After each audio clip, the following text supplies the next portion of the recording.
a 2009 Dodge Hemi Challenger 5.7 liter, and it has a remote start right here on the key ring. You can start it outside of the car, like on a winter day or whatever, if you don't want to have to get in it and let it warm up. So you hit it twice.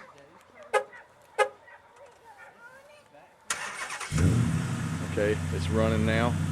It will time out if you don't actually get in the car. Eventually it will shut the engine off. As you can see from the front of it, it has the RT emblem. When it's running like this, it has the marker lights on, and it blows the horn twice to let somebody know that it's fixing to start.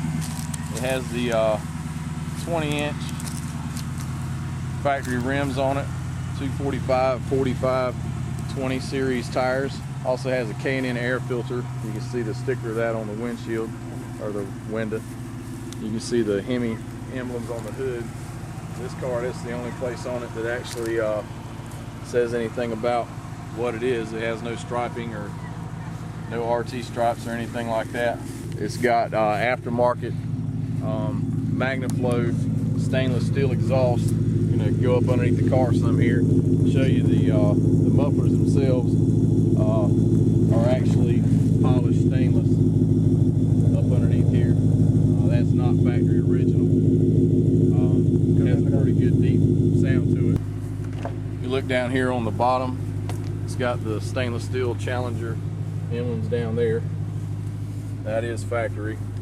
If you notice, the foot pedals are non-skid performance type. It came with that. Also the shifter, the T-handle Mopar shifter here, that's a factory installment. Then you've got the leather interior that you can see. It's all black leather. Okay, you notice it has carbon fiber accents like here, and then on the console, around the radio, several places on the car have the accents. All right, now we're going to go to the interior and a little bit more in depth. This is the instrument cluster right here. You've got the 160 mile-an-hour speedometer. You got your fuel gauge.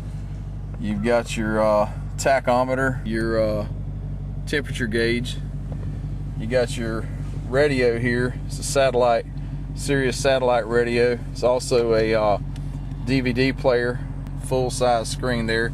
You can insert a DVD there as notated by the DVD thing on there. Plus you can put CDs inside here. You turn it on, and then it's got a little warning here about not driving and using it while you're driving in a careless way.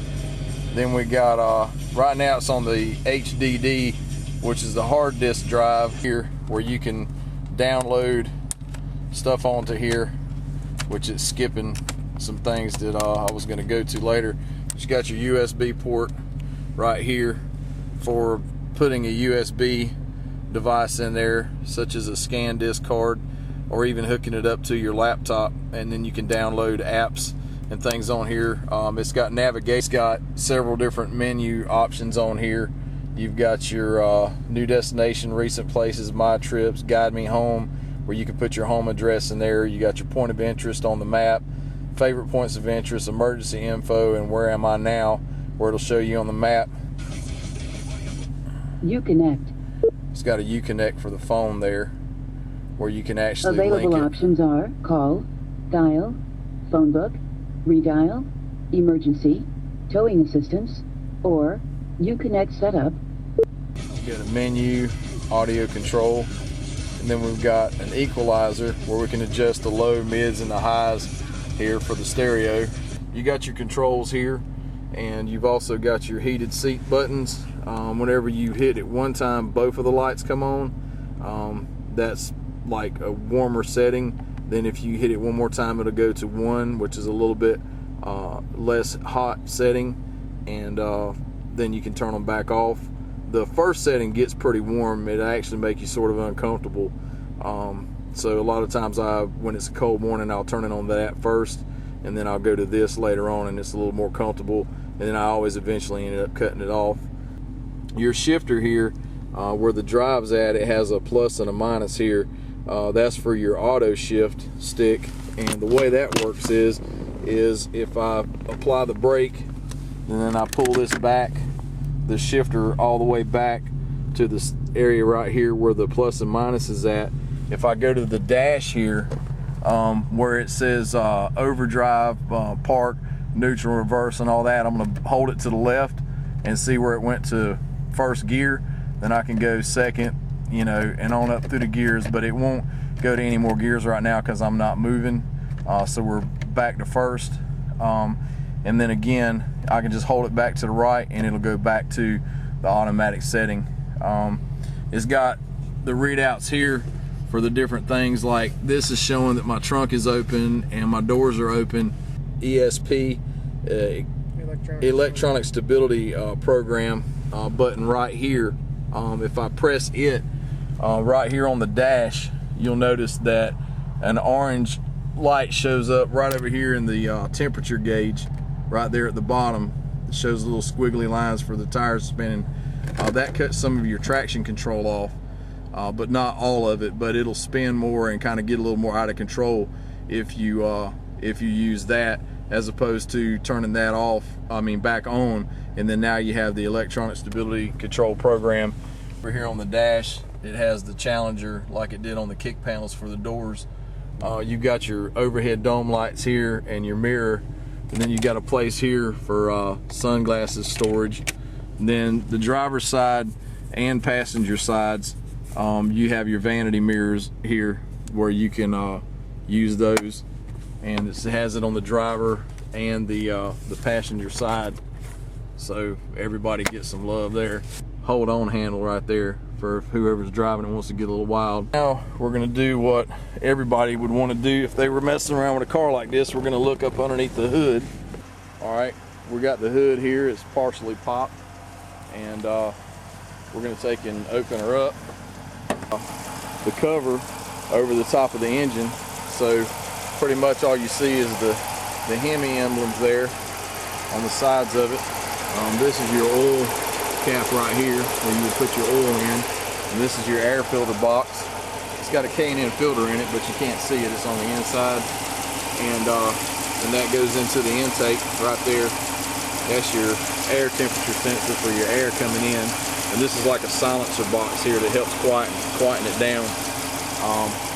This is your fuse and battery terminals over here. If you're going to jump this car, the battery is actually inside the car, up underneath the back seat, so it's not accessible underneath the hood. There's your ABS control pieces right here, and then this is your washer fluid right there.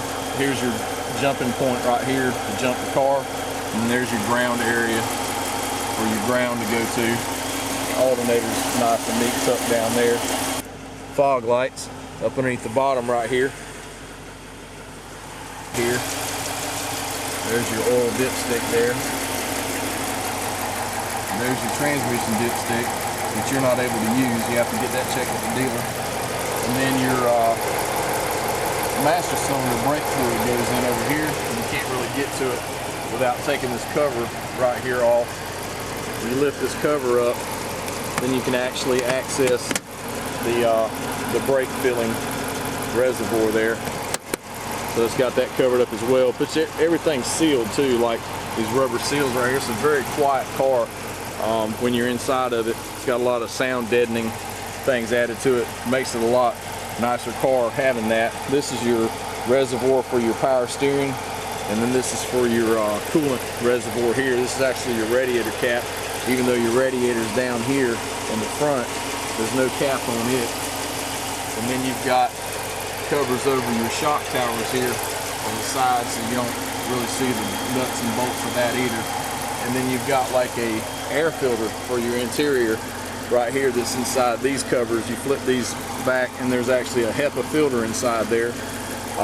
This is a switch right here that won't allow the car to run if the hood's open if you're trying to remote start it. So that's one of the safeties that the car actually has. And of course you got your disc brake and your caliper right there. Got a pretty big set of brakes on this bad boy. Fairly low profile aggressive tire. You got your dual sport mirrors. You got one on the driver's side here, and then you come around to the passenger side. You got one on the passenger side here. Okay, these cars are made to look a lot like the older car, but they're advanced in every way with the anti-lock braking system and the better fitting, better designed interior, more modernized engine compartment. This engine actually turns into a 4-cylinder going down the road, so it gets 25 miles per gallon highway, as opposed to your older cars. That would never happen. This car stock had 390 horsepower and 410 foot-pounds of torque, but with the K&N air filter and the stainless MagnaFlow exhaust, it has more like 410 horsepower now and 430 foot-pounds of torque. And to have that kind of power and get 25 miles to the gallon is something that would have been unheard of back in the 70s, the days when this car would have originated. The back here, the whole back area is plastic, as well as the spoiler. Your main center part of your car is actually metal, but from this line here down, all this bottom part and all this back whole piece back here is one big piece of plastic bumper cover. And the same thing around here on the front of the car is this whole nose piece, the entire nose around that whole seam line right there, all of that and all of this nose right here and grill insert and everything is made out of nothing but plastic, where in the older days in the 70s all this stuff would have been made out of metal and would have been a lot heavier. The car has good power, good gas mileage. It's a lot safer with the anti-lock brake features. Yeah, okay. Alright, so now we're just going to do what every car enthusiast loves. This is a muscle car of sorts, and everybody likes to hear the exhaust sound, so we're going to let you check out the exhaust. And again, it's MagnaFlow exhaust. It even says it on the side of the mufflers right here. Here's your vintage fuel cap here. It's like the old muscle cars had, the flip top there on the side, chrome accent. And like Dylan was saying, we're going to check out the exhaust now.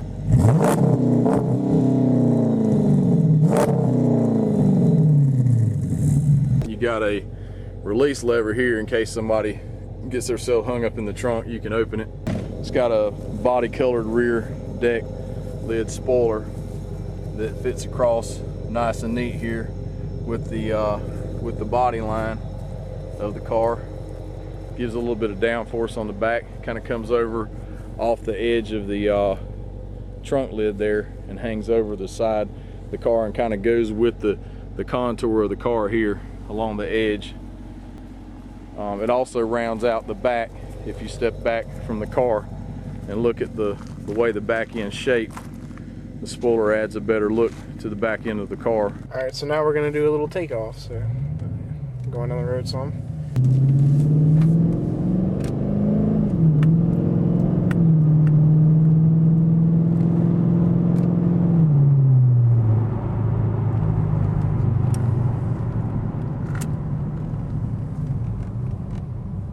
So I'm getting out now, and I'm going to get on the outside of the car, and he's going to turn around and take off.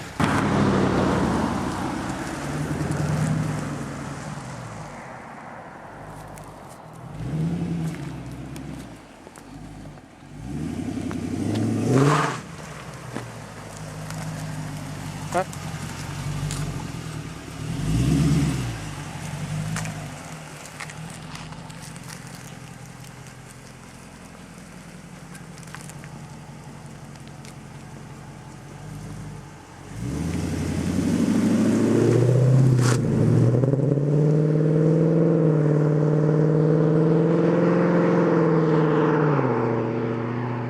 So as you can see, it accelerates pretty fast. He's already way down the road. Gave it barely any gas. Yeah, he comes back.